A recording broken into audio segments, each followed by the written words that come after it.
സ്തുതിക്കുവാൻ ദൈവം ഒരുക്കി തരുന്ന നല്ല അവസരത്തിനായിട്ട് കർത്താവിനെ നന്ദിയോടുകൂടെ സ്തുതിക്കുന്നു. പ്രിയ സഹോദരി മിനു പ്രിൻസ് ആദ്യമേ പാടിയ ആ പാട്ട് കേട്ടപ്പോൾ ഞങ്ങൾ ഇവിടെ ഇരുന്ന് പറയുകയായിരുന്നു, ഇന്ന് രാവിലെ പ്രഭാത പ്രാർത്ഥനയ്ക്ക് ഞങ്ങൾ കുടുംബമായിട്ട് പാടിയ പാട്ട് അതാണ്. അത് മിനു എങ്ങനെയാ കേട്ടതെന്ന് അറിയാൻ പാടില്ല. എനിവേ, അനുഗ്രഹിക്കപ്പെട്ട ആ ഗാനം പാടി നമുക്ക് ദൈവത്തെ സ്തുതിക്കുവാൻ ദൈവം ഒരുക്കിയ നല്ല അവസരത്തിനായിട്ട് ദൈവത്തെ സ്തുതിക്കുന്നു. ഇങ്ങനെ ഈ മീറ്റിംഗിലേക്ക് എന്നെ ക്ഷണിച്ച ഞങ്ങളുടെ വാത്സല്യ ദൈവദാസൻ പാസ്റ്റർ MJ എബ്രഹാമിനായിട്ട് ഞാൻ ദൈവത്തെ സ്തുതിക്കുന്നു. ഈ പ്രവർത്തനത്തെ കർത്താവ് ധാരാളമായിട്ട് അനുഗ്രഹിക്കട്ടെ എന്ന് വളരെ പ്രത്യേകമായിട്ട് പ്രാർത്ഥിക്കുകയാണ്. വേദിയിലായിരിക്കുന്ന കർത്താവിന്റെ ദാസൻ പാസ്റ്റർ വിയവരം ജോർജ് കുട്ടിക്കായിട്ട് ഞാൻ ദൈവത്തെ സ്തുതിക്കുന്നു. കർത്താവിന്റെ ദാസനെ എൻ്റെ ഓർമ്മ ശരിയാണ്, ആദ്യമായിട്ടാണെന്ന് തോന്നുന്നത് ഇങ്ങനെ ഒരു രീതിയിൽ കാണുന്നത്. സാധാരണ എപ്പോഴും താന് ഓവർകോട്ടും ഒക്കെ ഇട്ട് അങ്ങനെയാണ് കാണാറുള്ളത്. ഇന്ന് തൻ്റെതായ അവസ്ഥയിൽ കാണുവാനിടയായതുകൊണ്ട് ഞാൻ ദൈവത്തെ സ്തുതിക്കുന്നു. തൻ്റെ പുറകിൽ ധാരാളം ബുക്കുകൾ അടുക്കി വെച്ചിരിക്കുന്നത് കാണാം. ആ ബുക്കുകളെല്ലാം തൻ്റെ അകത്തുമുണ്ട്. അങ്ങനെ ഒരു പ്രഗത്ഭനായ ദൈവദാസനാണല്ലോ കർത്താവ്. തൻ്റെ ദാസനെ ധാരാളമായിട്ട് അനുഗ്രഹിക്കട്ടെ എന്ന് പ്രത്യേകമായിട്ട് പ്രാർത്ഥിക്കുകയാണ്. കർത്താവ് നമ്മെ എല്ലാവരെയും സഹായിക്കട്ടെ. ഞങ്ങളുടെ ബഹ്റിൻകാരനായ കർത്താവിന്റെ ദാസൻ ലൂയിസ് മത്തായിക്കായിട്ട് ഞാൻ ദൈവത്തെ സ്തുതിക്കുന്നു. ധാരാളം അനുഗ്രഹിക്കട്ടെ. കർത്താവിന്റെ ദാസന്മാരായ പാസ്റ്റർ ജോൺസൺ ഉണ്ട്, ഞങ്ങളുടെ പാസ്റ്റർ PS തോമസ് ഉണ്ട്, മറ്റ് ദൈവദാസന്മാരെ എല്ലാവരെയും ഞാൻ സ്നേഹത്തോടെ വന്ദനം ചെയ്യുന്നു. നിങ്ങളെ എല്ലാവരെയും കർത്താവിന്റെ നാമത്തിൽ വന്ദനം ചെയ്യുന്നു. പ്രത്യേകിച്ച് നേപ്പാളിൽ നിന്ന് ജോയിൻ ചെയ്തിരിക്കുന്ന പ്രിയപ്പെട്ടവർക്കായിട്ട് ഞാൻ ദൈവത്തെ സ്തുതിക്കുന്നു. നിങ്ങൾ ചെയ്യുന്ന മഹത്തായ ശുശ്രൂഷകളെ കർത്താവ് ധാരാളമായിട്ട് അനുഗ്രഹിക്കുകയും സഹായിക്കുകയും ചെയ്യട്ടെ എന്ന് പ്രത്യേകമായിട്ട് പ്രാർത്ഥിക്കുന്നു. കർത്താവിന്റെ നാമം വാഴ്ത്തപ്പെടട്ടെ. നമ്മൾ തുടർന്ന് ദൈവവചനത്തിലേക്ക് കടന്നു വരുവാനായിട്ട് ആഗ്രഹിക്കുകയാണ്. പ്രാർത്ഥനയോടുകൂടെ കർത്താവിന്റെ തിരുസന്നിധിയിൽ നമുക്കായിരിക്കാം. ഇന്ന് രാത്രിയിലെ വചന ശുശ്രൂഷ നമ്മുടെ എല്ലാവരുടെയും ജീവിതത്തിൽ ഒരു അനുഗ്രഹത്തിന് കാരണമായി തീരുവാൻ നമുക്ക് പ്രാർത്ഥനയോടുകൂടെ കർത്താവിന്റെ തിരുസന്നിധിയിലായിരിക്കാം. ദൈവം നമ്മളോട് സംസാരിക്കേണ്ടതിന് നമുക്ക് ഏൽപ്പിച്ചു കൊടുത്തുകൊണ്ടായിരിക്കാം. കർത്താവിന്റെ നാമം വാഴ്ത്തപ്പെടുമാറാകട്ടെ. ഇന്ന് രാത്രി ഞാൻ നിങ്ങളുമായിട്ട് പങ്കുവെക്കുവാൻ ആഗ്രഹിക്കുന്നത് യെശയ്യാ പ്രവചനം 40-ാം അധ്യായത്തിൽ നിന്നാണ്. യെശയ്യാ പ്രവചനം 40-ാം അധ്യായത്തിൽ നിന്നുള്ള ചില ചിന്തകൾ ഞാൻ പങ്കുവെക്കുമ്പോൾ, യെശയ്യാ പ്രവചനത്തെ കുറിച്ച് നിങ്ങൾക്ക് എല്ലാവർക്കും അറിയാം. വലിയ പ്രവാചകന്മാരിൽ അഗ്രഗണ്യൻ എന്ന് വിശേഷിപ്പിക്കാവുന്ന പ്രവാചകനാണ് യെശയ്യാവ്. ആ യെശയ്യാ പ്രവാചക പുസ്തകം എല്ലാവർക്കും അറിയാവുന്ന ഒരു കാര്യമാണെങ്കിൽ ഒന്ന് ഓർമ്മപ്പെടുത്തിക്കൊള്ളട്ടെ. 66 പുസ്തകങ്ങളുള്ള യെശയ്യാ പ്രവാചകന്റെ പുസ്തകത്തെ രണ്ടായിട്ട് വേദപഠിതാക്കൾ തിരിച്ച് പഠിപ്പിക്കുന്നുണ്ട്. ആദ്യത്തെ 39 പുസ്തകങ്ങൾ പഴയ നിയമത്തിലെ ആദ്യത്തെ 39 ചാപ്റ്റേഴ്സ് പഴയ നിയമത്തിലെ 39 പുസ്തകങ്ങളെ പ്രതിനിധാനം ചെയ്യുന്നുവെന്നും അതിനുശേഷമുള്ള 27 അധ്യായങ്ങൾ പുതിയ നിയമത്തിലെ 27 പുസ്തകങ്ങളെ റെപ്രസെന്റ് ചെയ്യുന്നുവെന്നും നമുക്ക് വേദപഠിതാക്കളിൽ നിന്ന് മനസ്സിലാക്കാൻ സാധിക്കും. നമ്മളും അത് പഠിക്കുമ്പോൾ നമുക്കത് ഏറെക്കുറെ മനസ്സിലാക്കുവാൻ കഴിയുന്ന രീതിയിലാണ് ആ പുസ്തകത്തിന്റെ ഘടന തന്നെ എന്ന് കാണുവാനായിട്ട് സാധിക്കും. എന്ന് പറഞ്ഞാൽ വേദപുസ്തകത്തെ മുഴുവനായി പ്രതിനിധാനം ചെയ്യുന്ന ഒരു പുസ്തകമാണ് യെശയ്യാ പ്രവാചകന്റെ ഈ പ്രവാചക പുസ്തകം. അപ്പോൾ ആദ്യത്തെ 39 അധ്യായങ്ങൾ അടങ്ങിയ ആ ഭാഗത്തെ ഫസ്റ്റ് പാർട്ടായിട്ടും അതിനുശേഷമുള്ള 40 മുതലുള്ള 27 അധ്യായങ്ങൾ അടങ്ങിയ 40 to 66 വരെയുള്ള ആ 27 അധ്യായങ്ങൾ സെക്കൻഡ് പാർട്ട് എന്ന് നമുക്ക് വേണമെങ്കിൽ ചിന്തിക്കാം. അങ്ങനെയാണെങ്കിൽ ആ ഫസ്റ്റ് പാർട്ടിൽ നമ്മൾ കാണുന്ന കാര്യം എന്ന് പറയുന്നത് ലോ ഓഫ് ഗോഡ് ആണ്. ദൈവത്തിന്റെ നിയമങ്ങളെ കുറിച്ചുള്ള വിവരണങ്ങൾ ആ ഫസ്റ്റ് പാർട്ടിൽ കാണുവാൻ സാധിക്കും. അത് പഴയ നിയമ പുസ്തകങ്ങളായിട്ടും നമുക്ക് മനസ്സിലാക്കാം.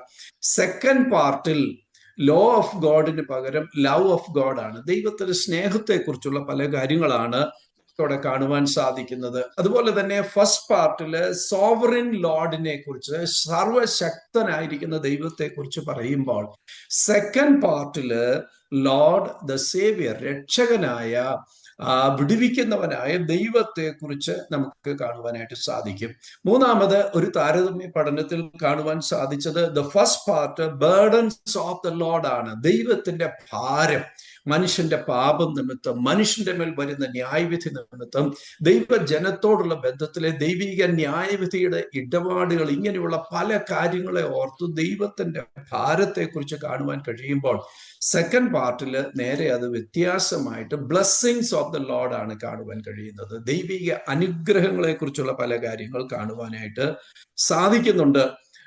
യെശയ്യാ പ്രവചനം 66-ാം അധ്യായത്തിന്റെ 22-ാമത്തെ വാക്യത്തിൽ പുതിയ ആകാശം പുതിയ ഭൂമി എന്നുള്ള പ്രതിപാദനം കാണുവാൻ കഴിയുമ്പോൾ, യെശയ്യാ പ്രവചനത്തിന്റെ അവസാന അധ്യായത്തിന്റെ അവസാന ഭാഗങ്ങളിൽ അത് കാണുവാൻ കഴിയുമ്പോൾ, വെളിപ്പാട് പുസ്തകത്തിന്റെ അവസാനത്തെ അധ്യായത്തിലും പുതിയ ആകാശം പുതിയ ഭൂമി എന്നുള്ള ആ കാര്യം നമുക്ക് കാണുവാൻ സാധിക്കും. അങ്ങനെ നോക്കുമ്പോൾ എല്ലാം കൊണ്ടും ഈ പുസ്തകം, യെശയ്യാ പ്രവാചകന്റെ പുസ്തകം, മുഴുവൻ വേദപുസ്തകത്തെയും പ്രതിനിധാനം ചെയ്യുന്ന ഒരു പുസ്തകമാണെന്ന് കാണുവാനായിട്ട് സാധിക്കും. ഞാൻ അങ്ങനെ ഒരു സ്റ്റഡിക്ക് വേണ്ടി അല്ല പോകുവാനായിട്ട് ആഗ്രഹിക്കുന്നത്, മുഖവരിയായിട്ട് അത് പറഞ്ഞു എന്നേ ഉള്ളൂ. ഇന്നത്തെ എൻ്റെ ചിന്താവിഷയം യെശയ്യാ പ്രവചനം 40-ാം അധ്യായത്തിന്റെ 1 മുതൽ 10 വരെയുള്ള വാക്യങ്ങളിൽ നിന്ന് ചില ചിന്തകളാണ് ഞാൻ ഓർപ്പിക്കുവാനായിട്ട് ആഗ്രഹിക്കുന്നത്. ആ ചിന്തകളുടെ മുഖവരിയായിട്ട് അതിന്റെ 1-ാമത്തെ വാക്യം നമുക്കൊന്ന് വായിക്കാം. എൻ്റെ ഭാര്യ ലിസി എന്നോടൊപ്പമുണ്ട്. ലിസി ബൈബിൾ വായിച്ചു തന്ന് എന്നെ സഹായിക്കും എന്നുള്ള കാര്യം കൂടെ ഓർപ്പിക്കുന്നു. ഐസയ ചാപ്റ്റർ 40 വേഴ്സ് 1 നമുക്കൊന്ന് വായിക്കാം. എന്റെ ജനത്തെ ആശ്വസിപ്പിക്കുവീൻ എന്ന് നിങ്ങളുടെ ദൈവം അരുളി ചെയ്യുന്നു. Praise the lord. അവിടെ നമുക്ക് കാണുവാൻ കഴിയുന്നത്, comfort O comfort my people says your God. ആ വാക്യം നിങ്ങൾ എല്ലാവരും ഒന്ന് ശ്രദ്ധിക്കണം. അവിടെ 2 പ്രയോഗങ്ങൾ കാണാൻ സാധിക്കും. എൻ്റെ ജനത്തെ ആശ്വസിപ്പിക്കുവേൻ. അപ്പോൾ ജനം ആരുടേതാണ്? ജനം ദൈവത്തിൻ്റെതാണ്. ദൈവം പറയുന്നു എൻ്റെ ജനം, മൈ പീപ്പിൾ, മൈ പീപ്പിൾ. എന്നിട്ട് ദൈവം പറയുന്ന കാര്യം, എൻ്റെ ജനത്തെ ആശ്വസിപ്പിക്കുവീൻ, ആശ്വസിപ്പിക്കുവീൻ, റിപ്പീറ്റഡ് ആയിട്ട് പറയുകയാണ് എന്ന് നിങ്ങളുടെ ദൈവം അരുളി ചെയ്യുന്നു. So God says, you are my people. And then a same God പറയുകയാണ്, your God, നിങ്ങളുടെ ദൈവം, God is yours. ദൈവമക്കളെ, ഇന്ന് രാത്രി നമ്മൾ ദൈവസന്നിധിയിലായിരിക്കുന്നതിന്റെ കാരണം തന്നെ ഇതാണ്. ദൈവത്തിന് എന്നെയും നിങ്ങളെയും നോക്കിക്കൊണ്ട് പറയുവാനുള്ളത് എൻ്റെ ജനം. ഞാൻ ഓർപ്പിച്ചതുപോലെ ആദ്യത്തെ 39 അധ്യായത്തിൽ അങ്ങനെയുള്ള ഒരു ബന്ധമല്ല നമുക്ക് കാണാൻ കഴിയുന്നത്. വേദനയുടെ പല കാര്യങ്ങളാണ് കാണുവാൻ കഴിയുന്നത്. എന്നാൽ ഇവിടെ തുടങ്ങുമ്പോൾ തന്നെ ഒരു വലിയ ഗ്രേറ്റ് റിലേഷൻഷിപ്പോടുകൂടെയാണ് ഈ തിരുവചന ഭാഗം തുടങ്ങുന്നത്. ഫോർ എക്സാമ്പിൾ, പുതിയ നിയമത്തെ പ്രതിനിധാനം ചെയ്യുന്ന ചാപ്റ്റർ 40 to 66 വരെയുള്ള ആ അധ്യായങ്ങൾ, ആ സെക്കൻഡ് പാർട്ട് തുടങ്ങുന്നത് തന്നെ ദൈവം ഒരു ബന്ധം സ്ഥാപിച്ചുകൊണ്ടാണ്. നിങ്ങൾ ഇവണ്ണം പ്രാർത്ഥിപ്പീൻ എന്ന കർത്താവ് പ്രാർത്ഥന പഠിപ്പിച്ചപ്പോഴും ഒരു ബന്ധം സ്ഥാപിച്ചുകൊണ്ടാണ് പ്രാർത്ഥന കർത്താവ് പഠിപ്പിക്കുവാൻ ഗുണമിടയായത്. അപ്പോൾ ആദ്യമേ തന്നെ വചനത്തിലേക്ക് നമ്മൾ പ്രവേശിക്കുമ്പോൾ ഒന്നാമത് മനസ്സിലാക്കുക, ദൈവം പറയുന്നു എൻ്റെ ജനം, മൈ പീപ്പിൾ. എന്നിട്ട് കർത്താവ് പറയുന്നു നിങ്ങളുടെ ദൈവം, അല്ലെങ്കിൽ ദൈവം നിങ്ങളുടേതാണ്. അപ്പോൾ ആ ഒരു വലിയ ബന്ധം, ഞാൻ എൻ്റെ ദൈവത്തിൻ്റെതാണ്, എൻ്റെ ദൈവം എൻ്റേതാണ്, അങ്ങനെയുള്ള ഒരു വലിയ റിലേഷൻഷിപ്പോടുകൂടെയാണ് പുതിയ നിയമം ആരംഭിക്കുന്നത്. അതുകൊണ്ട് ദൈവസന്നിധിയിലായിരിക്കുന്ന ദൈവമക്കളെ, അങ്ങനെയുള്ള ദൈവമക്കളോടുള്ള ദൈവിക സന്ദേശം എന്താണ്? ആശ്വസിപ്പിപ്പീൻ, ആശ്വസിപ്പിപ്പീൻ. ദ വേർഡ് ഓഫ് കംഫർട്ട് ആണ് ദൈവം അവിടെ നൽകുവാൻ കോണം ഇടയാകുന്നത്. അപ്പോൾ അത് മുഖവരിയായിട്ട് ഞാൻ ഓർപ്പിക്കുന്നു. എന്നിട്ട് ഈ അധ്യായത്തിലേക്ക് നമ്മൾ പ്രവേശിക്കുകയാണ്. അപ്പോൾ ഈ അധ്യായത്തിലേക്ക് പ്രവേശിക്കുമ്പോൾ ആദ്യമേ ഞാൻ ഓർപ്പിക്കുവാൻ ആഗ്രഹിക്കുന്നത് 4 പ്രധാനപ്പെട്ട കാര്യങ്ങളാണ്. അതിനാധാരമായിട്ട് 1-ാമത്തെ വാക്യം, അല്ലെ വേഴ്സ് നമ്പർ 2 ഒന്ന് വായിക്കാം. 2-ാമത്തെ വാക്യം നമുക്ക് വായിക്കാം. യെരൂശലേമിനോട് ആദരവോടെ സംസാരിച്ചു, അവളുടെ യുദ്ധസേവ കഴിഞ്ഞും അവളുടെ അകൃത്യം മോചിക്കപ്പെട്ടും അവൾ തന്റെ സകല പാപങ്ങൾക്ക് പകരം യഹോവയുടെ കയ്യിൽ നിന്ന് ഇരട്ടിയായി പ്രാപിച്ചും ഇരിക്കുന്നു എന്ന് അവളോട് വിളിച്ചു പറയുന്നു. എന്ന് അവളോട് വിളിച്ചു പറയുക. അപ്പോൾ ആദ്യമേ ഞാൻ ഓർപ്പിക്കുവാൻ ആഗ്രഹിക്കുന്നത്, ഈ 10 വാക്യങ്ങളിൽ നിന്ന് 4 പ്രാവശ്യം ദൈവം പറയുന്നു വിളിച്ചു പറയണം. അപ്പോൾ വിളിച്ചു പറയുവാൻ നമ്മളോട് പറഞ്ഞിരിക്കുന്ന കാര്യങ്ങളായിട്ട് നമുക്കതിനെ ഏറ്റെടുക്കാൻ സാധിക്കും. ഒന്നാമത് വിളിച്ചു പറയാൻ പറഞ്ഞിരിക്കുന്ന കാര്യമാണ് നമ്മൾ 2-ാം വാക്യത്തിൽ പറയേണ്ടത്. വിളിച്ചു പറയേണ്ട കാര്യങ്ങൾ, അതിന് ഇംഗ്ലീഷിൽ കൊടുത്തിരിക്കുന്നത് voice of one crying out എന്ന് പറഞ്ഞാൽ അതീവ ആവേശത്തോടെ, ആവലോടെ, ആവശ്യ ഭാരത്തോടെ വിളിച്ചു പറയുക. നമ്മൾ ഒരു കാര്യം പറയുന്നതും ഒരാളെ വിളിച്ചു പറയുന്നതും തമ്മിൽ വളരെ വ്യത്യാസമുണ്ട്. വിളിച്ചു പറയുമ്പോൾ it is very specific, pointing to one particular person. അത് നമ്മൾ ഇവിടെയും മനസ്സിലാക്കണം. അപ്പോൾ ദൈവം പറയുകയാണ്, നീ വിളിച്ചു പറയണം. എന്താണ് വിളിച്ചു പറയേണ്ടത്? ഒന്നാമത് 2-ാമത്തെ വാക്യത്തിൽ നമ്മൾ വായിക്കുന്നത് വിളിച്ചു പറയണം. എന്ത് വിളിച്ചു പറയണം? യെരുശലേമിനോട് ആദരവോടെ സംസാരിച്ച്, സ്പീക്ക് ടെൻഡർലി ടു ജെറുസലേം. യെരുശലേമിനോട് ആദരവോടെ സംസാരിച്ച്, അവളുടെ ആദരവോടെ എന്താണ് യെരുശലേമിനോട് സംസാരിക്കേണ്ടത്? യെരുശലേം എന്ന് പറയുന്നത്, അല്ലെങ്കിൽ യഹൂദ മക്കൾ എന്ന് പറയുന്നത്, അവരാ എക്സൈലുമായിട്ട് ബന്ധപ്പെട്ട് അടിമത്തത്തിലേക്ക് പ്രവാസത്തിലേക്ക് പോയി ആ ബാബിലോണിയ പ്രവാസത്തിൽ കഴിയുന്ന ജനമാണ്. ആ വേദപഠിതാക്കൾ പറയുന്നത്, ഈ യെശയ്യാ പ്രവചനം 40-ാം അധ്യായത്തിലേക്ക് വരുന്ന ആ കാലങ്ങളിൽ ഓൾറെഡി അവര് ഓൾമോസ്റ്റ് 50 വർഷത്തോളം ബാബിലോണിയ പ്രവാസം കഴിഞ്ഞുവെന്നാണ് പറയുന്നത്. ഇനി അവരുടെ മുൻപാകെ ഓൾമോസ്റ്റ് 20 years മോർ ഉണ്ട്. അപ്പോൾ ആ 20 years മോർ ഇനി അവർക്ക് നിൽക്കുന്ന ആ പ്രത്യേകമായ സമയത്ത് ദൈവം തന്റെ ജനത്തെ വിളിച്ച്, യെശയ്യാ പ്രവാചകനെ വിളിച്ച് പ്രവാചകനോട് പറയുകയാണ്, നിങ്ങൾ പ്രവചിച്ചു പറയണം. പ്രവാചകൻ അത് മറ്റുള്ളവരോട് പറയുകയാണ്. അപ്പോൾ എല്ലാവരും കൂടെ ഇങ്ങനെ പറയുവാനായിട്ട് ദൈവം ആഗ്രഹിക്കുന്ന കാര്യം വേർഡ്സ് ഓഫ് കംഫർട്ട് ആണ്. ഇന്ന് രാത്രി ഈ വചനം കേൾക്കുന്ന ദൈവമക്കളോട് ഞാൻ പറയാം, ദൈവമക്കൾ ലോകത്തിന്റെ ഏത് ഭാഗത്ത് പോയാലും, ആരെ മീറ്റ് ചെയ്താലും, ഏത് വീട്ടിൽ പോയാലും, ഏത് സഭയിൽ പോയാലും, ഏത് കൂട്ടായ്മയിൽ പോയാലും, ഏത് പ്രതിസന്ധിയുള്ള വ്യക്തികളെ കണ്ടാലും, എനിക്ക് നിങ്ങൾക്കും വിളിച്ചു പറയുവാനുള്ള സന്ദേശം എന്ന് പറയുന്നത് വേർഡ്സ് ഓഫ് കംഫർട്ട് ആണ്. ആശ്വാസത്തിന്റെ വാക്കുകൾ പറയാനാണ് ദൈവം നമ്മളെ അപ്പോയിന്റ് ചെയ്തിരിക്കുന്നത്. ദൈവമക്കളെ, നമുക്കൊന്ന് പരിശോധിച്ച് നോക്കാം. ഈ ദിവസങ്ങളിൽ നമ്മൾ എത്രയോ ജനങ്ങളോട് നമ്മൾ സംസാരിച്ചു. നമ്മുടെ വാക്കുകൾ അവർക്ക് ആശ്വാസമാകുന്നുണ്ടോ? ഇല്ലെങ്കിൽ ഇന്ന് നമ്മൾ ഒരു തീരുമാനത്തിലേക്ക് വരണം. ദൈവമേ, എൻ്റെ വാക്കുകൾ ആശ്വാസത്തിന്റെ വാക്കുകളാകണം. എന്നിട്ട് ദൈവം അതെങ്ങനെ ആശ്വാസവാക്കായിരിക്കണമെന്ന് പറഞ്ഞു കൊടുക്കുകയാണ്. യെരുശലേമിനോട് നിങ്ങൾ ആദരവോടെ സംസാരിക്കണം.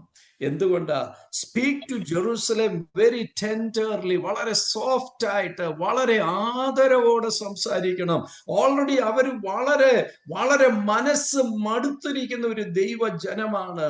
പ്രതീക്ഷയോടെ അവരുടെ വിടുതലിന് വേണ്ടി കാത്തിരിക്കുന്ന ദൈവജനമാണ്. അവർക്ക് ഓൾറെഡി പല വിഷയങ്ങളുണ്ട്. അങ്ങനെയുള്ള ആളുകളോട് നിങ്ങൾ ആദരവോടെ സംസാരിക്കണം, ടെൻഡറായിട്ട് സംസാരിക്കണം, സ്നേഹത്തോടെ നിങ്ങൾ സംസാരിക്കണം. ഇന്ന് രാത്രി ഞാൻ ഓർപ്പിക്കാം ദൈവമക്കളെ, മനസ്സിടിഞ്ഞിരിക്കുന്ന ഒരു ദൈവപൈതലിന്റെ അടുക്കൽ എനിക്കോ നിങ്ങൾക്കോ ചെല്ലുവാൻ പറ്റുന്നെങ്കിൽ ചോദ്യം ചെയ്യുകയല്ല ചെയ്യേണ്ടത്, അവരെ വഴക്ക് പറയുക അല്ല ചെയ്യേണ്ടത്, അവരോട് സ്നേഹത്തോടെ സംസാരിക്കണമെന്നാണ് ദൈവത്തിന്റെ ആത്മാവ് ഇവിടെ ഓർപ്പിക്കുന്നത്. അപ്പോൾ സ്നേഹത്തോടെ അവളോട് എന്താ സംസാരിക്കേണ്ടത്?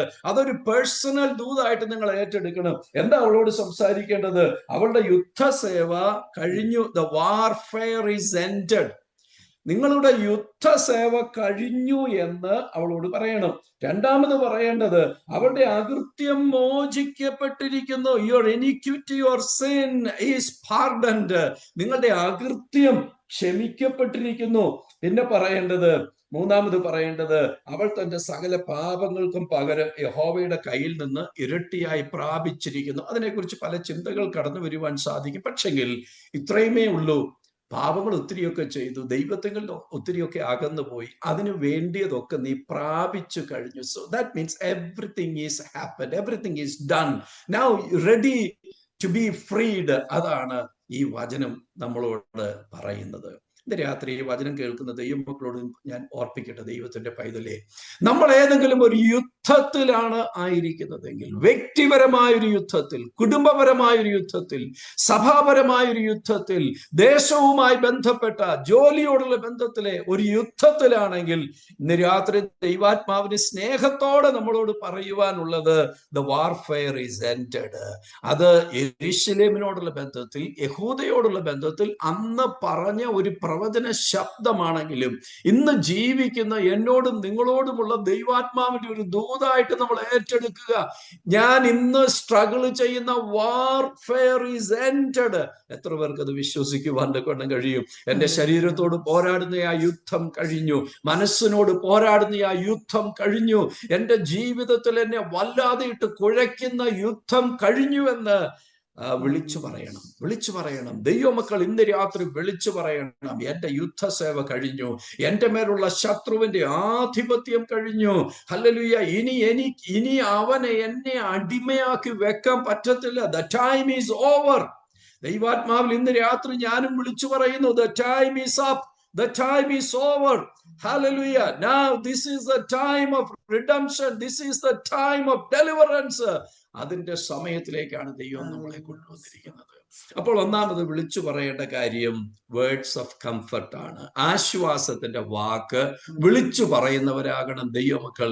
ഈ ഡി ഓഫ് ഹെർമോൻ മിനിസ്ട്രി അത് തന്നെയാണ് ചെയ്യുന്നത്. ഇത് ആരംഭിച്ച ഒന്നാമത്തെ നാൾ മുതൽ ഇന്ന് വരെയും അനേക ദൈവദാസന്മാർ ഈ പ്ലാറ്റ്ഫോമിൽ വന്ന് വിളിച്ചു പറഞ്ഞ ദൈവിക സന്ദേശങ്ങൾ മുഴുവനും ആശ്വാസത്തിന്റെ സന്ദേശമാണ്. ന്യായവിധിയുടെ സന്ദേശത്തെക്കാൾ ആശ്വാസത്തിന്റെ വാക്കുകളാണ് നമ്മൾ എല്ലായ്പ്പോഴും കേൾക്കുന്നത്. ഇനി രണ്ടാമത് വിളിച്ചു പറയേണ്ട കാര്യം എന്താണ്? മൂന്നാമത്തെ വാക്യം വായിക്കാം, വേഴ്സ് നമ്പർ 3 വായിക്കാം. രണ്ടാമത് വിളിച്ചു പറയേണ്ട കാര്യം, കേട്ടോ ഒരുത്തൻ വിളിച്ചു പറയുന്നത്, മരുഭൂമിയിൽ യഹോവയ്ക്ക് വഴിയൊരുക്കുവീൻ, നിർജ്ജന പ്രദേശത്ത് നമ്മുടെ ദൈവത്തിന് ഒരു പെരുവഴി നിരപ്പാക്കുവീൻ. രണ്ടാമത് വിളിച്ചു പറയേണ്ട കാര്യം, prepare the way for the Lord in the wilderness.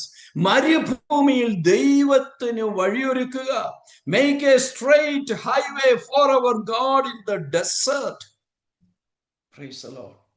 മരുഭൂമിയിൽ യഹോവയ്ക്ക് വഴിയൊരുക്കുവീൻ. നിർജ്ജന പ്രദേശത്ത് നമ്മുടെ ദൈവത്തിന് ഒരു പെരുവഴി നിരപ്പാക്കുവീൻ. അപ്പോൾ ദൈവത്തിന് വഴിയൊരുക്കുവീൻ. നോക്കണം, യെശയ്യാ പ്രവചനം 40-ാം അധ്യായം ഞാൻ ഓർപ്പിച്ചതുപോലെ പുതിയ നിയമത്തെ റെപ്രസെന്റ് ചെയ്യുന്ന ബുക്കാണെങ്കിൽ അതിന്റെ ആദ്യത്തെ അധ്യായം, പുതിയ നിയമവുമായി ബന്ധപ്പെട്ട ഒന്നാമത്തെ അധ്യായം യെശയ്യാ പ്രവചനം 40 ആ 40-ാം അധ്യായം തുടങ്ങുന്നത് മരുഭൂമിയിൽ വഴി ഒരുക്കണം എന്ന് പറഞ്ഞുകൊണ്ടാണെങ്കിൽ, നമുക്കറിയാം മത്തായി സുവിശേഷം 3-ാം അധ്യായത്തിലേക്ക് വരുമ്പോൾ സ്നാപകനായിരിക്കുന്ന യോഹന്നാൻ വിളിച്ചു പറയുന്നത് മരുഭൂമിയിൽ ദൈവത്തിന് വഴിയൊരുക്കുവീൻ. പുതിയ നിയമം ആരംഭിക്കുന്നത് വഴിയൊരുക്കണമെന്ന് പറഞ്ഞുകൊണ്ടാണെങ്കിൽ, പഴയ നിയമം പ്രതിനിധാനം ചെയ്യുന്ന, പുതിയ നിയമത്തെ പ്രതിനിധാനം ചെയ്യുന്ന ഈ യെശയ്യാ പ്രവാചകന്റെ ഈ പുസ്തകവും ആരംഭിക്കുന്നത് വഴിയൊരുക്കണമെന്ന് പറഞ്ഞുകൊണ്ടാണ്. ദൈവസന്നിധിയിലായിരിക്കുന്ന ദൈവമക്കളെ, prepare the way of the Lord in the wilderness. അതൊന്ന് വ്യക്തിപരമായിട്ട് എടുത്തു നോക്കിക്കേ. എൻ്റെ ജീവിതത്തിന്റെ മരുഭൂമിയിൽ ദൈവത്തിന് ഞാൻ വഴിയൊരുക്കി കൊടുത്താൽ, എൻ്റെ ജീവിതത്തിന്റെ നിർജ്ജന പ്രദേശത്തിന് ദൈവത്തിനൊരു പെരുവഴി നിരപ്പാക്കി കൊടുത്താൽ എന്താ സംഭവിക്കുന്നത്? ഞാൻ ദൈവമക്കളോട് പറയാം, ദൈവമക്കളെ, പല വിഷയങ്ങളോടുള്ള ബന്ധത്തിൽ മരുഭൂമിയുടെ ആ അവസ്ഥയിലൂടെ, വരൾച്ചയിലൂടെ, ഒന്നുമില്ലാത്ത ശൂന്യമായ അവസ്ഥയിലൂടെ ദൈവമക്കൾ കടന്നു പോകുന്നുവെങ്കിൽ, നിങ്ങളുടെ മിനിസ്ട്രിയോടുള്ള ബന്ധത്തിൽ ഒരു വരൾച്ച നേരിടുന്നുണ്ടെങ്കിൽ, ശുശ്രൂഷയോടുള്ള ബന്ധത്തിൽ വരൾച്ച നേരിടുന്നുണ്ടെങ്കിൽ, ജീവിത വിഷയങ്ങളോടുള്ള ബന്ധത്തിൽ വരൾച്ച നേരിടുന്നുണ്ടെങ്കിൽ, തലമുറയോടുള്ള ബന്ധത്തിൽ വരൾച്ച നേരിടുന്നുണ്ടെങ്കിൽ, ദൈവാത്മാവിന് ഇന്ന് രാത്രി ഓർപ്പിക്കുവാനുള്ളത്, ദൈവത്തിന്റെ പൈതലെ, നീ ആ വരൾച്ചയെ നോക്കി കരഞ്ഞുകൊണ്ടോ പിറുപിറുത്തുകൊണ്ടോ ആവലാതി പറഞ്ഞുകൊണ്ടോ ഇരിക്കാതെ, ഹല്ലേലൂയ, എന്താ നമ്മൾ ചെയ്യേണ്ടത്? Make a way of the Lord in the wilderness. ആ മരുഭൂമിയിൽ നീ ഒരു വഴിയൊരുക്ക്. നിർജ്ജന പ്രദേശത്ത് നീ ഒരു പെരുവഴി അങ്ങോട്ട് ഒരുക്ക്. ആർക്കു വേണ്ടിയാ? ദൈവത്തിന് വേണ്ടി. അങ്ങനെ ദൈവത്തിന് വേണ്ടി വഴിയൊരുക്കിയാൽ ആ വഴിയെ അവൻ എന്റെയും നിങ്ങളുടെയും അടുക്കലേക്ക് വരുമെന്ന് മാത്രമല്ല, നമ്മുടെ വിഷയത്തിലേക്ക് അവൻ ഇറങ്ങി വന്ന് നമ്മുടെ പാഴ്മരുഭൂമിയെ, നമ്മുടെ ശൂന്യമായിരിക്കുന്ന അവസ്ഥകളെ മാറ്റം വരുത്തുവാൻ ദൈവത്തിന് കഴിയും. അപ്പോൾ രണ്ടാമത് വിളിച്ചു പറയേണ്ട കാര്യം അതാണ്. ദൈവത്തിന് വഴിയൊരുക്കണം. ഇന്ന് രാത്രികാലം ഈ വചനം കേൾക്കുന്ന ദൈവമക്കളോട് ഞാൻ പറയാം, ഈ ഡ്യൂ ഓഫ് ഹെർമോൻ മിനിസ്ട്രിയോടും ഉള്ള ദൈവാത്മാവിന്റെ ആലോചന എന്ന് പറയുന്നത് ഈ പ്രവർത്തനം മൂലമായി അനേകർക്ക് വഴിയൊരുക്കി കൊടുക്കുവാൻ, അനേകർക്ക് വഴിയൊരുക്കി കൊടുക്കുവാൻ, അനേകർക്ക് വഴി കാണിച്ചു കൊടുക്കുവാൻ, അനേകരുടെ മരുഭൂമി പിടിച്ച അവസ്ഥകൾ, ശൂന്യമാക്കപ്പെട്ട അവസ്ഥകൾ, ആ അവസ്ഥയിൽ കർത്താവിന് വേണ്ടി വഴിയൊരുക്കി അവരെ നിത്യതയിൽ എത്തിക്കുവാനുള്ള ഉത്തരവാദിത്വം നമുക്കുണ്ട്. അപ്പോൾ രണ്ടാമത് വിളിച്ചു പറയേണ്ടത് ദൈവത്തിന് വഴിയൊരുക്കണം. വ്യക്തിപരമായ ജീവിതത്തിൽ വഴിയൊരുക്കപ്പെടണം, സഭാപരമായ ജീവിതത്തിൽ വഴിയൊരുക്കപ്പെടണം, ശുശ്രൂഷയോടുള്ള ബന്ധത്തിൽ വഴിയൊരുക്കപ്പെടണം. എവിടെയെല്ലാം വഴിയൊരുക്കപ്പെടണമോ അവിടെയൊക്കെ നമ്മൾ വഴി വെട്ടിക്കൊടുക്കണം. ആർക്കു വേണ്ടി? ദൈവത്തിന് വേണ്ടി. വേഗം ഞാൻ മുൻപോട്ട് പോകട്ടെ. മൂന്നാമത്തെ കാര്യം എന്താണ് വിളിച്ചു പറയേണ്ടത്? അത് നിങ്ങൾ എല്ലാവരും ശ്രദ്ധിക്കണം. 6ാമത്തെ വാക്യം വായിക്കാം. വേഴ്സ് നമ്പർ 6 വായിക്കാം. കേട്ടോ, വിളിച്ചു പറയുക എന്ന് ഒരുത്തൻ പറയുന്നു, എന്ത് വിളിച്ചു പറയേണ്ടു എന്ന് ഞാൻ ചോദിച്ചു. അപ്പോൾ എന്ത് വിളിച്ചു പറയേണ്ടു? വിളിച്ചു പറയണോന്ന് ഒരുത്തൻ പറയുന്നു. അപ്പോൾ പ്രവാചകൻ തിരിച്ചു ചോദിക്കുക, എന്താ വിളിച്ചു പറയേണ്ടത്? അപ്പോൾ വിളിച്ചു പറയേണ്ട കാര്യം എന്താണെന്ന് അവിടെ എഴുതിയിട്ടുണ്ട്. എന്താ വിളിച്ചു പറയേണ്ടത്? സകല ജഡവും പുല്ലുപോലെയും അതിന്റെ ഭംഗിയെല്ലാം വയലിലെ പൂ പോലെയും ആകുന്നു. യഹോവയുടെ ശ്വാസം അതിന്മേൽ ഊതുകയാൽ പുല്ലുണങ്ങുന്നു, പൂ വാടുന്നു. അതേ, ജനം പുല്ല് തന്നെ. പുല്ലുണങ്ങുന്നു, പൂ വാടുന്നു. നമ്മുടെ ദൈവത്തിന്റെ വചനമോ എന്നേക്കും നിലനിൽക്കും. അപ്പോൾ മൂന്നാമത് വിളിച്ചു പറയേണ്ട ഒരു കാര്യം, ജനത്തോട് വിളിച്ചു പറയണം, ലോകത്തോട് വിളിച്ചു പറയണം, ദൈവമക്കളോട് വിളിച്ചു പറയണം. എന്താ വിളിച്ചു പറയേണ്ടത്? എന്താ വിളിച്ചു പറയേണ്ടത്? സകല ജഡവും പുല്ലുപോലെയും അതിന്റെ ഭംഗിയെല്ലാം വയലിലെ പൂ പോലെയും ആകുന്നു എന്ന് പറഞ്ഞിട്ട് താഴോട്ട് പറഞ്ഞു വരികയാണ്. അതെ, ജനം പുല്ല് തന്നെ. ഇത് വിളിച്ചു പറയണം. Every human people is grass, and all its beauty is like the flower of the field. എന്നിട്ട് 7ാം വാക്യത്തിൽ പറയുകയാണ്, surely the people are grass. സകല ജനവും പുല്ലാണെന്ന് വിളിച്ചു പറയണം. നമുക്കറിയാം, നമ്മുടെ നാടൻ ഭാഷയിൽ ഒരു പുല്ലാണെന്ന് പറഞ്ഞു കഴിഞ്ഞാൽ അതിന് വേറെ ഒരർത്ഥമാണ്. അതിനെ മറ്റൊരു രീതിയിൽ കണ്ടെന്നിരിക്കും. പുല്ലാണെന്ന് നമ്മൾ ആരോടെങ്കിലും കൈ ചൂണ്ടി ഒന്ന് പറയാമെങ്കിൽ ചിലപ്പോൾ നമുക്ക് നല്ല തല്ലുകൂടെ കിട്ടും. എന്നാൽ വചനം പറയുന്നു, നമ്മൾ വിളിച്ചു പറയണം, സകല ജഡവും പുല്ലാണ്, പുല്ലാണ് എന്ന് പറഞ്ഞാൽ അത്രയ്ക്കേ ഉള്ളൂ മനുഷ്യൻ. സങ്കീർത്തനക്കാരൻ പറയുന്നു, ഏത് മനുഷ്യന് ഉറച്ചു നിന്നാലും ഒരു ശ്വാസമത്രേ. ഇന്ന് രാത്രി വചനം കേൾക്കുന്ന ദൈവമക്കൾ എല്ലാവരും കർത്താവിൽ പ്രസിദ്ധരാണ്, കർത്താവിൽ ധന്യരാണ്. അപ്പോൾ തന്നെ നമ്മുടെ മനസ്സിൽ ഈ ചിന്തയുണ്ടാകണം, നമ്മൾ എന്തെല്ലാം കാര്യങ്ങളെ പിടിച്ചു നിന്നാലും കേവലം പുല്ലിന് സമാനമാണ് നമ്മുടെ ജീവിതം എന്ന് മനസ്സിലാക്കിക്കൊണ്ട് 4 വിരൽ നീളം മാത്രമുള്ള നമ്മുടെ ജീവിതത്തെ ഓർത്ത് ആ ജീവിതം ദൈവത്തിന് സമർപ്പിച്ചുകൊണ്ട് സകല ജഡവും പുല്ലുപോലെയാണ്, അതിന്റെ ഭംഗിയെല്ലാം കാണുന്നു, ഉടനെ തന്നെ വാടിപ്പോകുന്നു, അത്രയ്ക്കേ ഉള്ളൂ എന്ന് തിരിച്ചറിഞ്ഞുകൊണ്ട് ദൈവസന്നിധിയിൽ നമ്മൾ സമർപ്പിക്കണം. അതാണ് നമ്മുടെ ജീവിതത്തിൽ ആവശ്യമായിരിക്കുന്നത്. ഇന്ന് രാത്രികാലം ദൈവമക്കളെ വിളിച്ചു പറയണം, സകല ജഡവും പുല്ലാണ്, സകല ജഡവും പുല്ലാണ്. ഇത് വിളിച്ചു പറയണം. നമ്മുടെ അകത്ത് ഒരു ബോധ്യമുണ്ടാകട്ടെ, ഇത്രയ്ക്കേ ഉള്ളൂ, ഞാനും നിങ്ങളും നിൽക്കുന്നത് കൃപയാൽ മാത്രമാണ്. കേവലം പുല്ലിന് തുല്യമായിരിക്കുന്ന ഈ ജീവിതം ഇന്നും നിലനിൽക്കുവാൻ കാരണം ദൈവത്തിന്റെ കൃപയാണ്. അതുകൊണ്ട് പൗലോസ് പറയുന്നു, ഞാനാകുന്നത് കൃപയാലാണ്. പുല്ലിന് തുല്യം ഈ ജീവിതം, പക്ഷെങ്കിൽ ഞാനാകുന്നത് കൃപയാൽ. അതുകൊണ്ട് അത് നമ്മൾ വിളിച്ചു പറയണം. സകല ലോകവും സകല ജനവും പുല്ലാണ് എന്നുള്ള കാര്യം വിളിച്ചു പറയണം. എന്ന് പറഞ്ഞാൽ നമ്മളിൽ തന്നെ വെറും ഒന്നുമില്ലാത്തവരാ, ശൂന്യതയുള്ളവരാ. പക്ഷേ ഞാനും നിങ്ങളും ദൈവത്തോട് കൂടെയാകുമ്പോൾ നമ്മൾ എത്രയോ ധന്യരാണ്. അതുകൊണ്ട് ദൈവത്തിലുള്ള ആശ്രയം വർദ്ധിക്കുവാൻ അത് കാരണമാകണം. 4ാമത് വിളിച്ചു പറയേണ്ട കാര്യം 9ാം വാക്യത്തിൽ നമുക്ക് കാണുവാൻ കഴിയുന്നു. 4ാമത് എന്താണ് വിളിച്ചു പറയേണ്ടത്? വായിക്കാം. സുവാർത്താദൂതിയായ സീയോനേ, നീ ഉയർന്ന പർവ്വതത്തിലേക്ക് കയറി ചെല്ലുക. സുവാർത്താദൂതിയായ യെരൂശലേമേ, നിന്റെ ശബ്ദം ശക്തിയോടെ ഉയർത്തുക, ഭയപ്പെടാതെ ഉയർത്തുക. യഹൂദ നഗരങ്ങളോട്, ഇതാ നിങ്ങളുടെ ദൈവം എന്ന് പറയുക. 4ാമത് വിളിച്ചു പറയേണ്ട കാര്യം, ഇതാ നിങ്ങളുടെ ദൈവം, behold your God, here is your God. അത് നിങ്ങൾ വിളിച്ചു പറയണം. അത് നിങ്ങൾ വിളിച്ചു പറയണം. അത് വിളിച്ചു പറയണമെന്ന് ആരോടാ പറഞ്ഞത്? സിയോനോട് പറയുകയാണ്. Zion, herald of good news, സുവാർത്ത ദൂതിയായിരിക്കുന്ന സിയോനെ. Jerusalem, herald of good news. യെരൂശലേം, സുവാർത്ത ദൂതിയായ യെരൂശലേമേ. നിങ്ങൾ ആരോട് വിളിച്ചു പറയണം? Say to the cities of Judah, യഹൂദ പട്ടണങ്ങളോട് നിങ്ങൾ വിളിച്ചു പറയണം, ഇതാ നിങ്ങളുടെ ദൈവം. ഇന്ന് രാത്രി ഞാനും വിളിച്ചു പറയുവാൻ ആഗ്രഹിക്കുന്നത്, ഇതാ നിങ്ങളുടെ ദൈവം. ദൈവത്തിന് വേണ്ടി വഴിയൊരുക്കുന്ന ദൈവമക്കളോട് ദൈവത്തിന് പറയാനുള്ളത്, ഇതാ നിങ്ങളുടെ ദൈവം. നിങ്ങൾ വഴിയൊരുക്കി, നിങ്ങൾ പുല്ലിന് സമാനമാണ്, ഞാൻ ഒന്നുമില്ലെന്ന് സമ്മതിക്കുമ്പോൾ അവിടെ ദൈവം എനിക്കും നിങ്ങൾക്കും വേണ്ടി ഇറങ്ങി വരികയാണ്. അപ്പോൾ ചൂണ്ടിക്കാണിച്ചു കൊടുക്കണം, വിളിച്ചു പറയണം, ഇതാ നിങ്ങളുടെ ദൈവം. നിങ്ങളുടെ ജീവിതത്തിൽ ദൈവം ദൈവം ദൈവം എന്ന് നമുക്ക് വിളിച്ചു പറയുവാൻ ഇടയാകട്ടെ. അപ്പോൾ ഈ 4 കാര്യങ്ങൾ നമ്മൾ വിളിച്ചു പറയണം. പ്രവാചക ശബ്ദമായിട്ട് ദൈവം പറയുകയാണ്, നിങ്ങൾ വിളിച്ചു പറയണം. ഒന്നാമത് നമ്മൾ വിളിച്ചു പറയേണ്ടത് വേർഡ്സ് ഓഫ് കംഫർട്ട് ആണ്. ആശ്വാസത്തിന്റെ വാക്കുകൾ വിളിച്ചു പറയണം.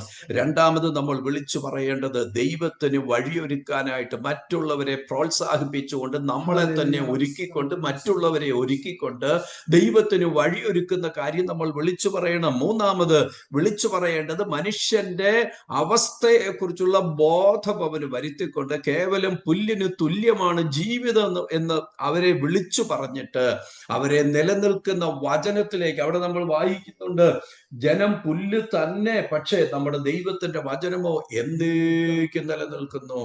പുല്ല് ഉണങ്ങുന്നു, പൂ വാടുന്നു, പക്ഷെ വചനം നിലനിൽക്കുന്നു. അതുകൊണ്ട് പുല്ലിന് തുല്യമായ ജീവിതം വചനവുമായി ബന്ധപ്പെട്ട് വചനത്തിൽ വേരൂന്നി നിൽക്കുവാൻ തക്കവണ്ണം ഇടയാകണം. ആ കാര്യം വിളിച്ചു പറയണം. നാലാമത് വിളിച്ചു പറയേണ്ടത്, ഇതാ നിങ്ങളുടെ ദൈവം എന്ന് വിളിച്ചു പറയണം.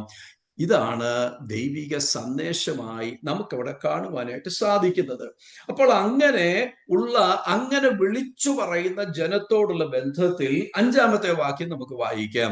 എന്താണ് ഇങ്ങനെയൊക്കെ വിളിച്ചു പറയുന്ന ദൈവമക്കൾക്ക് സംഭവിക്കാൻ പോകുന്നത്? വായിക്കാം. യഹോവയുടെ മഹത്വം വെളിപ്പെടും, സകല ജഡവും ഒരുപോലെ അതിനെ കാണും, യഹോവയുടെ വായല്ലോ അരുളി ചെയ്തിരിക്കുന്നത്. അവിടെ നമുക്ക് കാണുവാൻ കഴിയുന്നത്, യഹോവയുടെ മഹത്വം വെളിപ്പെടും. യഹോവയുടെ മഹത്വം വെളിപ്പെടും, സകല ജഡവും ഒരുപോലെ അതിനെ കാണും, യഹോവയുടെ വായാണ് അരുളി ചെയ്തിരിക്കുന്നത്. അപ്പോൾ ദൈവത്തിന്റെ മഹത്വം വെളിപ്പെടുമെന്ന് ദൈവത്തിന്റെ വചനം നമ്മളെ ഓർപ്പിക്കുന്നു. അപ്പോൾ ദൈവത്തിന്റെ മഹത്വം വെറുതെ അങ്ങ് വെളിപ്പെടത്തില്ല. ദൈവത്തിന്റെ മഹത്വം വെളിപ്പെടണമെങ്കിൽ, അപ്പോൾ ഈ 4 കാര്യങ്ങൾ വിളിച്ചു പറയുന്നവരുടെ ജീവിതത്തിൽ ദൈവത്തിന്റെ മഹത്വം വെളിപ്പെടും. പക്ഷെ ആ മഹത്വം വെളിപ്പെടണമെങ്കിൽ ചില കാര്യങ്ങൾ ചെയ്യണം. അതുകൂടെ പറഞ്ഞ് ഞാൻ തിരുവചന ചിന്ത നിർത്തുവാനായിട്ട് ആഗ്രഹിക്കുകയാണ്. എന്താണ് നമ്മൾ ചെയ്യേണ്ടത്? 4-ാമത്തെ വാക്യത്തിൽ 4 പ്രോസസ്സിലൂടെ നമ്മൾ കടന്നു പോയാലേ ദൈവത്തിന്റെ മഹത്വം വെളിപ്പെടത്തുള്ളൂ. 4-ാമത്തെ വാക്യം ഇനി വായിക്കാം. എല്ലാ താഴ്വരയും നികന്നും എല്ലാ മലയും കുന്നും താണും വരേണം, വളഞ്ഞത് ചൊവ്വായും ദുർഘടങ്ങൾ സമമായും തീരണം. Price the lord. അവിടെ നമുക്ക് 4 പ്രോസസ്സ് കാണാം. എല്ലാ ദൈവമക്കളും നിങ്ങൾ ഇതിനു മുൻപ് കേട്ടിട്ടുള്ള സന്ദേശമായിരിക്കാം, പക്ഷേ ഇന്ന് രാത്രി ഒരിക്കൽ കൂടെ ഓർപ്പിക്കുവാൻ ദൈവാത്മാവിൽ ഞാൻ ആഗ്രഹിക്കുന്നു. ഒന്നാമത്തെ പ്രോസസ്സ് എന്ന് പറയുന്നത് ഒരു ഫില്ലിംഗ് പ്രോസസ്സാണ്, നികത്തുന്ന ഒരു പ്രോസസ്സാണ്. അവിടെ എഴുതിയിരിക്കുന്നത്, എല്ലാ താഴ്വരയും നികന്നു വരണം. ഓൾ വാലീസ്, എല്ലാ താഴ്വരയും lifted up, be lifted up. അപ്പോൾ എല്ലാ താഴ്വരയും ബി എക്സോൾട്ടഡ്. ഈ താഴ്വര ഉയർന്നു വരണം, താഴ്വര നികന്നു വരണം. ഇന്ന് രാത്രികാലം താഴ്വര എന്ന് പറയുന്നത് ആത്മീകമായി നമ്മുടെ വീക്ക് ഏരിയാസ് ആണ്. ദൈവമക്കളെ, നമ്മുടെ ജീവിതത്തിന്റെ എല്ലാ വീക്ക് ഏരിയാസും, എല്ലാ താഴ്വരയും അത് നികന്നു വരണം. നമ്മുടെ ജീവിതത്തിന്റെ വീക്ക് ഏരിയാസ് എന്ന് പറയുന്നത് പല വിഷയങ്ങളാൽ നമ്മൾ ദൈവസന്നിധിയിൽ നിന്ന് അകന്നുപോയി താഴ്വരകൾ ഉണ്ടായിട്ടുണ്ടെങ്കിൽ ഇന്ന് രാത്രി ആ താഴ്വരകൾ നികന്നു വരണം. ദൈവത്തിന്റെ മഹത്വം വെളിപ്പെടണമെങ്കിൽ ഒന്നാമത്തെ കാര്യം എന്ന് പറയുന്നത്, പണ്ട് നമ്മൾ ധാരാളമായി ദൈവവചനം വായിക്കുമായിരുന്നു, പ്രാർത്ഥിക്കുമായിരുന്നു, ഉപവസിക്കുമായിരുന്നു, ആരാധിക്കുമായിരുന്നു. ഇപ്പോൾ അതെല്ലാം നമ്മുടെ ജീവിതത്തിന്റെ തിരക്കുകൾ കൊണ്ട് പലതും വിട്ടുപോയി, നിന്നുപോയി, ഇല്ലാതെ പോയി.